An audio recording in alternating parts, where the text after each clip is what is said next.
All right, guys. Hello, hello, hello. Hopefully, this microphone is working. So, if you're joining us live, I just got a new setup here with a new ring light. So, if you're joining us live, let me know if the microphone is working. As we're going to go ahead and get started, I'm going to pull up our free workbook. So, we are diving into 20 questions to change your life. It's to reinvent your life. These are the 20 questions that, if you really start asking yourself, reflecting on, you're going to have a brand new life, like literally. So here's the free workbook. You can go ahead and grab that here. Okay. If you are joining live, then I would love to know, and I'm going to go ahead and put that over here in the corner and take that down here. So you'll be able to get this at any time. But I would love to know where you're joining us from. And are you just starting? Like, did you just find me and you're doing today? And this is your very first question? Or have you been following along day after day as we have been diving in this whole time, asking these questions in which one has been the biggest one for you. All right. And so we're doing this at the beginning of the year because we really want to focus on how do I change my year? How do I reinvent myself? And again, I'm going to bring us back to the fact that this isn't about changing who you are. This is about becoming the best version of who you are. Those are very different things. And we've covered lots of different things. We've covered limiting beliefs, goals, dreams, skills, talents, values, priorities, core, values, things like that. And so we're going to start today with a really great quote by George Bernard Shaw. And he said, you could hear that Jersey came out and be Shaw. George Bernard Shaw, I guess some people would say Shaw. We say Shaw in New Jersey, but he says, life isn't about finding yourself. Life is about creating yourself. And I really love this quote because the concept here really is that you have a choice. You create yourself. You choose who you are. You choose who you get to be. And that is so empowering. It's not just, hey, this is how I'm born. This is how I am. This is how I'm always going to be. This is how I am because of my parents. This is, you get to create yourself.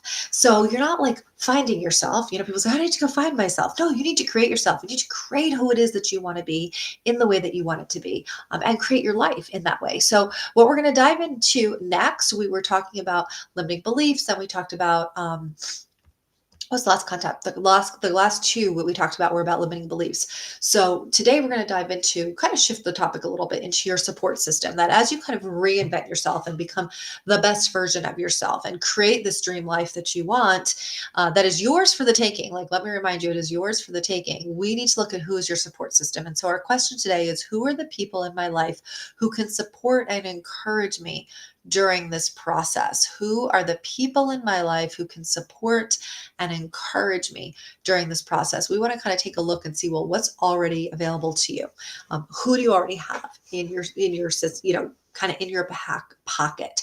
So first you want to think about, who are your cheerleaders? Who are the people that if you went to and really like, I'm on this personal growth journey and I'm working on, having my best life and becoming the best version of myself. Who are the people who are going to believe in you, who believe that's possible, who like that? And with that, you might also want to be, this isn't one of the questions, but one of the things I would be asking is, who do I not want to tell about this?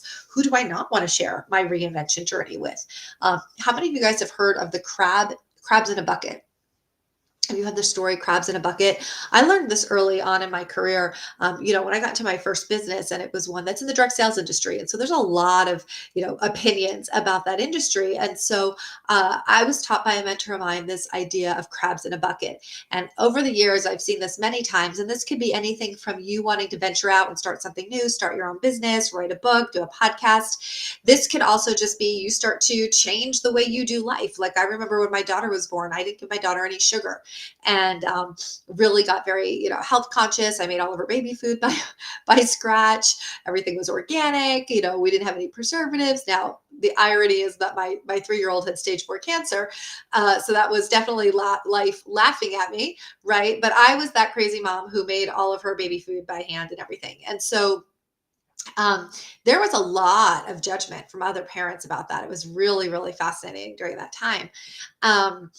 And you might see this in money too. You get somebody who finally they're moving up their career path. Maybe they're really changing their financial status. And so there's this idea of crabs in a bucket. And if you have ever been crabbing, you're going to go, oh yeah, I totally know this. When you go crabbing and you catch the crabs, you can throw them in a bucket and you never need to put a lid on top. And the reason why is because if one little poor crab tries to save its life and climb out of the bucket, the other crabs will grab it and pull it back into the bucket and keep it there. I realize I hate doing a live with my glasses on because you guys can see the ring light there. So sorry about that. I have to remember to take my glasses off when I do these. But this poor little crab will get pulled back into the bucket by the other crabs. And so some of us have crabs in our life. And we need to be aware of those people and not share our goals. We do not want those people who are going to rain on your parade. So who are the people who are not the crabs in the bucket? They are going to encourage you. They're going to boost you out and say, you can do this. Now, one of the things that we looked at a few weeks ago, or a few days ago, I should say, is what skills do you need to develop? What skills do you have? And what skills are you going to need to develop in order to reinvent yourself? And so with that, you might want to think about who in my circle of influence is they have the skills that I need. This could be maybe a mentor or somebody that I could learn from. They've already developed these skills. So for example, maybe you know somebody who's really, really good with time management, and that's an area that you need to grow in. Or maybe you know somebody who's already done a podcast and you want to start a podcast, and that's an area that you can grow in. Who are the people who are already in your court that you can take advantage of these people? I don't mean it, that sounded terrible. Take advantage of their expertise. Take advantage of that they have a skill that you don't have, and they may be willing to mentor you or coach you. So rather than feeling like you need to go outside of your circle, which we will talk about another time, take advantage of what's in front of you, who's around you, who's in front of you. You probably have incredibly talented people in your space. And it's really interesting. And I have seen this over the years, particularly as I've started different businesses or different things. The people who are successful are the people who want to willingly share their expertise and give advice and support. And the people who are not are the people who don't. And guess what? They're not successful. So they're probably not people you want to take advice from anyway. Right? Now, I think this is very different than asking people who, there's a fine line here. So let's kind of dive into this. This is very different than truly taking advantage of somebody that is in your sphere of influence and expecting them to coach you, mentor you, or do something that they normally would charge for, right? Like sometimes it would kind of be like, say your friend she does hair, and you expect her to cut your hair all the time for free. Well, that's kind of taking advantage of her business, her expertise, right? So that's not what we're talking about. We're talking about who's in your sphere of influence, who's in your circle that are going to be your cheerleaders. Maybe they're going to be somebody that would hold you accountable. They're going to cheer you on, and they're going to support this reinvention journey of yours, right? And if you're joining us, please put in the chat, where are you from? Let us know where you're joining us in from, and have you been following along, or have you been, is this your first question that you're diving into with us? Okay. So I'll give you some examples of how, and this is where your community, I always say you need to build your community before you need it, because it's instances like this. So for example, when I decided that I was finally going to write Making Cancer Fun, so my book, and I had somebody say to me years prior, hey, you should write a book. I said, I'm not interested. I don't want to write a book. And actually she gave me really great advice. She said, you know what, why don't you just start recording everything that you did, and you're going to forget. So just record. And then if you ever want to go back and write a book, you have that information. And I thought, well, that's really easy. I could probably do that. And for about 6 months, I would drive around in my car whenever I was driving and doing errands. And I would just put my voice recorder on my phone, and I would just record what we did. And, over the years, that turned into hiring somebody to transcribe that and then turning that into a book. Well, in this reinvention to become an author, I had never been an author, right? I was going to reinvent my life and become an author and write a book. And so I took all this that I had written, I had it transcribed, and I put it into a book. And I had a very good friend, and she's a publisher. She works for a publishing company. And she said, I'd love to read your book, and maybe I can give you some advice on it. I said, well, that's great. I've never written a book. And I was so excited about my book. And I gave her it. And and these are the kind of people that you need in your life. You need people who love you, who believe in you, but will also tell you the truth. You need people who love you, who believe in you, but will also be bold. Be bold enough to tell you the truth, because they care more about you than they do about your feelings. And she messaged me and she said, so I read your book, and you have what we lovingly in the industry call word vomit. She said, why don't you come to Barnes and Nobles? I'll meet you for coffee there and I'll show you how to structure a book. And we sat in the Barnes and Nobles and she went through and she pulled out all these books. And she said, let me show you how a book is structured. Now I could write, but I had no idea how a book was structured. And she taught me how to structure a book. And I was like, oh, I did not know that that's what that was. And that's where you look for who are the people in your life that can support you in this reinvention journey, right? What skills do you have that you need? Who can support you? Now, maybe you just need somebody who's going to hold you accountable. Maybe you're working on some goals and you just need somebody that you say, hey, would you hold me accountable? If I tell you what my goal is on Monday, can I share with you if I did it on Friday? You know, in our Hey Girl You Can community, that was truly what kicked off our community. We would do a goal setting session, Hey Girl You Can and Will, and then Hey Girl You Can and Did. And so we would on Monday come in and share what our goals were, and on Friday come back and celebrate those successes. And that truly is what powerfully grew our community so quickly, because that accountability is huge. Just simply saying what you're going to do. And so maybe your support system that you need right now is just somebody who's accountable. Or let's say maybe you have somebody and you're on a health loss journey and you're trying to lose weight and get healthy and get in shape. And so maybe the people at home kind of saying like, hey, I'm not going to be buying those Oreos. I'm not going to be buying those candies anymore because it's not great. You know, I have a sugar addiction. I am very upfront about my sugar addiction. Oreos are like my drug of choice. And even the gluten-free ones, sadly, I was off the Oreos because they weren't gluten-free. And then Oreo came out, made gluten-free, and that just threw me under the bus because I was like, well, now I can get them gluten-free. So that didn't really help. And so during the holidays, I noticed that Jack had put out a plate of cookies in the kitchen. And then I put them all away. And then he put them back out. And then I was like, why'd you put the cookies out? And he was like, well, it's the holidays and I want to put them out. And if we don't, nobody will eat them. I was like, yes, that's my exact point. Because he and his children do not have sugar addiction. And I do. And I was like, you are not being supportive. You need to hide these cookies from me. I cannot be walking into the kitchen every day and seeing them because I will eat the whole plate. I know none of you guys will, but I will. You know, so sometimes we need to enroll the people around us and let them know what we need. So I want you to sit down and just start making a list. What do you need? And then who in your community might be able to support you in that? Do they have a skill, a resource, maybe a connection? So for example, I am trying to, I want to speak at a place that works with professional speakers. And I've had a difficult time getting my foot in the door. I've emailed people. I haven't heard back from them. I'm not getting any response. And so I'm thinking, okay, this is a great opportunity. I know that they hire speakers. I know that I have topics that would be relevant, that would be worthwhile for them. But for some reason, I can't get anybody to call me back. And yet, so I posted on my Facebook, hey, does anybody know anybody connected to this group, right? This was a few months ago. And somebody messaged back and said, I do. And I thought, well, I'm just going to put that in my back pocket.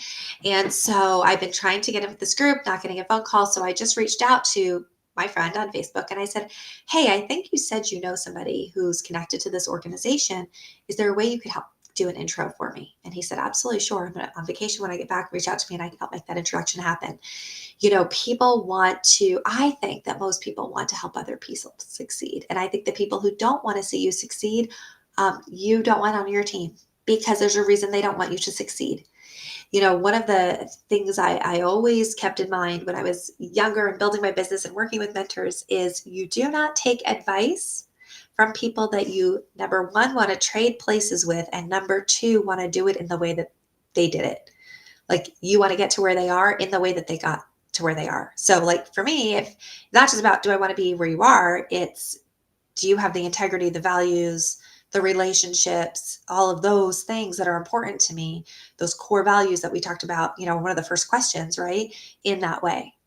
And if the answer is yes, then I'm going to listen to your advice. If the answer is you're missing one of those two things, then no, I don't want to listen to this advice. But don't ever take advice from somebody you would not trade places with. Why would you take advice from that person? Right? Like, don't do that. Don't do that. You want to be listening to the people who have gone before you. You know, one of the things that I teach in my leadership, I have a workbook on leadership. And one of the very first things that we talk about is what it means to lead. Lead is to go before everybody else and to pave the path. And so you want to look for who are the leaders that I can look to for mentorship or for guidance, that they've paved that path, right? Um, so you want to make your list. You want to make your list of who, and I want you to think of this as kind of like building a toolkit. A lot of what life is, it's having a toolkit. It's having that when you need something, you can go find the tool that you need. So, your painting falls off the wall and you need to hang it back up. You go into your toolkit and you say, okay, I need a hammer and I need nails, right? And so life, I think, is very similar, is that we need a toolkit. You need positive encouragement. You need that person who will encourage you. You need a connection. There's that person who can make that connection. You need a skill. You can say, hey, do you know how to do this? Even I talk very openly, even in my TEDx, the way I got that TEDx was I reached out to somebody that I saw on Facebook and she was doing a TEDx, and I reached out to her and I said, hey, I know nothing about a TEDx. I applied and I got rejected. I said, can you kind of tell me what they look for? And she said, oh my gosh, I had no idea you were applying. I would have, invited you to ours, and ours is already over. But she spent some time on the phone and shared with me, this is what really made people stand out. And this is what we looked for. And then she said, I know somebody who might be a great person for you to talk to. She's doing she's involved in TEDx. And I said, okay, well, if you think she'd be open to talk to me. And she said, sure, I'll make you a connection. And so she made me a connection with somebody else. And I chatted with that lady. And she said, I learned a little bit more, right? And then she said, oh, I have another great connection. This girl, she's coaches people. I don't know if she'd be open to talking to you or not. She's a coach, but, I'm happy to introduce you. I said, sure. I'll talk to her. And she gave me even more information. And I told her my topic, and she was fabulous. Well, it turns out, here's where you never know, right? So it turns out that it came down to me and one other person. And they were going back and forth on whether they should choose me or this other person for that final slot. And this woman, because she had talked to me on the phone, she said, you know what? You have to choose Tara. She's going to be great. She's got a great topic. She's got a great thought worth spreading. Like, she really went to bat for me. And that was how I got chosen. Now, crazy part is that then that talk became one of the top 5 in the conference, but it came down to they weren't even going to choose me. But it was that relationship, that contact, that opened the door for me to get selected.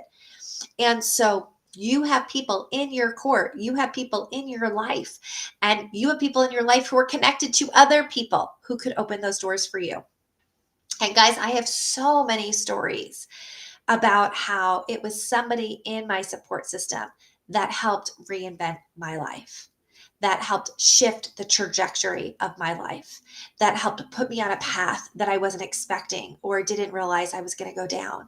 There are people. You want to take a look and say, who are those people and how can I connect with them? And I would reach out to them. So I would just give you some homework today, is that in the next few days, you just reach out to them and you let them know what you're working on. And you say, be transparent, be real, be vulnerable, and say, this is why I put you on my list. And is there any reason why you couldn't support me in this or encourage me in this? Or could we have coffee over this? Or could I buy you a coffee? And the worst they can say is no. Now, if somebody says no, maybe they just legit are too busy. Maybe like just right now you hit them at a bad time. In which case I would say, is that just really bad timing that I just hit you at a bad timing? Or is that just not because it's something you're not interested in? And you might be surprised. That person might come back and say, you just hit me at a really bad time. I have a big project going on, or I'm traveling, or I'm dealing with some stuff with my family. But if you want to reach back out in maybe 4 or 6 months, maybe we can grab that coffee. And then do the follow-up. Make yourself a note and follow up. Guys, this is what successful people do. This is what people who do life differently do. They step out of their comfort zone. We talked about that a few days ago with the cloud, right? And the shadow and everything. They step out of their comfort zone. They do things that take bold, have courage. And that's how they get all the success. And I will say this, the more you do it, the easier it gets. And we're going to dive in tomorrow about how, if you feel like there's just really no one in your circle, we're going to dive in tomorrow how to find those mentors, how to find those support people. Some of you have lots of support people in your circle. Some of you don't. And let's just be real. We're just going to break it down and be real. Some of you are trying to change and reinvent yourself because where you're at and the people who are around you are not the people.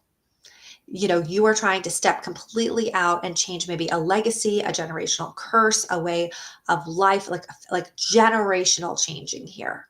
right? So maybe like your family and your social circle and the people and the way they do life, and you just know there's something bigger or better for you. And you're the one who's going to change things for your family. You're the one who's going to break those generational bonds and curses. You're the one who's going to set your family on a different path for your children and your grandchildren. And they're going to go back and look at you and be like, you're the one who changed it, right? And so you might be looking at your circle right now going, there really isn't anybody here. You might be looking at your job and going, none of these people are going any places and I want to get out of here. Right? So that's okay. We're gonna dive in tomorrow. What do you do if you're in that boat? What I want to do first today is have you just kind of comb through and say, is there anyone? Maybe there's a former teacher, maybe there's a neighbor, maybe there's somebody at your church, maybe there is somebody at your work. Is there anybody that you feel like this is somebody who could really aid, support, mentor, coach, even just be a positive person for me in my reinvention journey? And you're going to write that person down in your journal. Okay. Now, if you're part of the Hey Girl You Can community, a couple of quick things. You're going to head over to our group and you're going to let us know, who are your people? Well, how do they support you? Why is this important? Because when we all do this and we go, oh, she's got somebody and she's got somebody, and I might have somebody that would be a great connection. Okay. And we're going to build upon that. But it also gives us an idea of what you're looking for. And so this way we can support you better. So if you're not in Hey Girl You Can, very easy to join, very cheap. It's right now, it's only $8 a month. I don't know when you're watching this video, it will be, but you get locked into whatever rate we have when you come in. It's heygirlyoucan.com. And then this is what we do. We support each other. We build a community where we're supporting each other towards our goals and our dreams. And then again, and I've been talking about this because it is coming up in the next couple of weeks, our Total Transformation Day. This is where if you really want to make a big transformation, a big change, a deep dive, it's a full day event. You work with me. It's all virtual. It's a small group setting, and we kind of dive right in so that you can transform your life in one day. We've been doing these 20 questions one day at a time. This is more of an immersive experience where you immerse and are transformed very quickly. So those are the ways that I can support you. I would love to hear from you. What question has made the biggest impact for you? How is this shifting how you're thinking about yourself, your future, and who is the future you that is going to show up? Who is this reinvented you that we are discovering? Who is this reinvented you that, as Judge Bernard Shaw says, you are creating? Because you get to create who you are. You are not stuck because of your genetics, your past, your parents. You get to choose today who you're going to be. And every single day you get to make that choice. So that is what we are doing. We are choosing, who are you going to be? What will you contribute to the world? What will you be known for? And where will you find your joy? So I will see you guys tomorrow as we continue to dive into these questions. Have a great night.